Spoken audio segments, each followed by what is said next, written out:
अगर बाबा साहब ना होते तो हमारे हजारों साल से जो पढ़ाई लिखाई के रास्ते बंद थे वो रास्ते ना खुलते।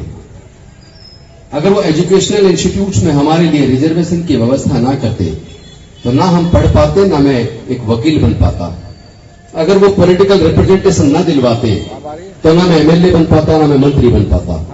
तो हम लोग जो कुछ बन पाए हैं वो केवल और केवल डॉक्टर बाबा साहब अम्बेडकर के जीवन के संघर्ष से, उनके बलिदान से बने हैं। ये कुर्बानी बाबा साहब की खराब नहीं जानी चाहिए, बेकार नहीं जानी चाहिए। बाबा साहब के 4 बच्चे चले गए, जवानी में माता रमाबाई चली गई। क्या हम बाबा साहब की निकम्मी और नाकारा औलाद हैं? फिर बाबा साहब जो उम्मीद करते थे कि मेरे पढ़े लिखे लोग समाज के हक अधिकार की लड़ाई को लड़ेंगे, इस आंदोलन को लेकर आगे जाएंगे और भारत से जातिवाद, छुआछूत को हमेशा हमेशा के लिए खत्म करेंगे, क्या वो हो पाया? वो नहीं हो पाया।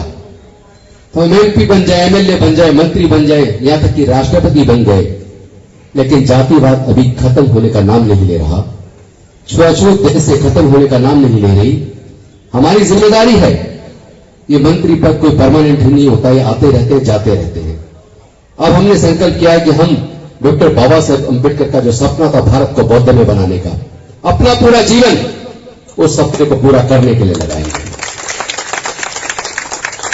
और जो लोग देश के अंदर नफरत का वातावरण पैदा कर रहे हैं, धर्म के नाम पर उन्माद कर रहे हैं, जाति के नाम पर उन्माद कर रहे हैं, जो लोग हमारे युवाओं को मूंछ रखने पर कत्ल कर देते हैं, पानी का मटका छू लेने पर कत्ल कर देते हैं, बहन बेटियों के साथ बलात्कार करके उनकी हत्या कर देते हैं, जो लोग हमारे मंदिर प्रवेश करने पर हत्या कर देते हैं, भगवान की मूर्ति छू लेने पर हत्या कर देते हैं, इसका मतलब वो लोग आज भी हमें मानवता का दर्जा देने के लिए, बराबरी का दर्जा देने के लिए तैयार नहीं है। तो मैं ज्यादा बात ना कहते हुए सिर्फ एक ही बात कहूंगा, इस लड़ाई को लड़ने में अगर कोई दिक्कत है तो सिर्फ एक है कि जाति की वजह से हमारे साथ हजारों साल तक जातिगत उत्पीड़न हुआ। आज भी जाति की वजह से हमारे साथ उत्पीड़न हो रहा है और हम हैं कि जातियों को खुद ही जिंदा रखे हुए हैं। हम लोग भी जाति खत्म करने का नाम नहीं ले रहे। हम लोग बहुजन लोग भी आपस में रोटी बेटी का रिश्ता नहीं कर रहे। जब हम खुद अपने बीच से जाति को खत्म नहीं करेंगे तो हम दूसरों से जाति खत्म करने की उम्मीद कैसे कर सकते हैं? हमें आपस में रोटी बेटी का रिश्ता करना होगा।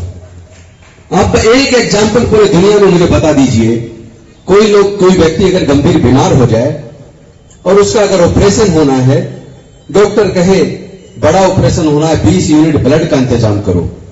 एक पूरे दुनिया में एग्जाम्पल बता दो जिसका ऑपरेशन होना है, जिसको ब्लड की जरूरत है, वो ये कहे कि मुझे केवल ब्राह्मण का ब्लड चाहिए, या मुझे सिख का ब्लड चाहिए, मुस्लिम का ब्लड चाहिए, ईसाई का चाहिए। एक एग्जाम्पल पूरे दुनिया में नहीं मिलेगा। इसका मतलब यह हुआ इंसान को जानवर का ब्लड नहीं चढ़ सकता, इंसान को केवल इंसान का ब्लड चढ़ सकता है। तो कुदरत ने तो हमें इंसान बनाया और चालाक इंसान ने हमें हजारों जातियों में बांट दिया। वो कौन लोग हैं जिन्होंने हमें हजारों जाति में बांटा? वो कौन लोग हैं जिन्होंने जातियां बनाई?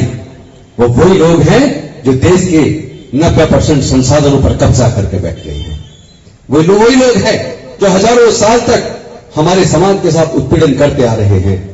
अब उसको सहयोग मत करो, अब जातियों में मत बंटो, ऐसी किसी भी बात को मत मानो जिसको बुद्ध ने मानने से मना किया।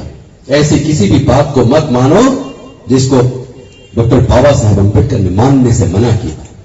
हमें, अगर हम डॉक्टर बाबा साहब अम्बेडकर के सच्चे सिपाही हैं, अगर हम उनके बच्चे हैं, एक ही संकल्प कीजिए कि जो डॉक्टर बाबा साहब अम्बेडकर ने हमें मार्गदर्शन दिया, हम उनके बताए मार्ग पर चलेंगे, न डरेंगे न झुकेंगे, और अगर जीवन कुर्बान करना पड़े तो करेंगे, लेकिन डॉक्टर बाबा साहब अम्बेडकर का सपना हम पूरा करके रहेंगे। बहुत बहुत धन्यवाद।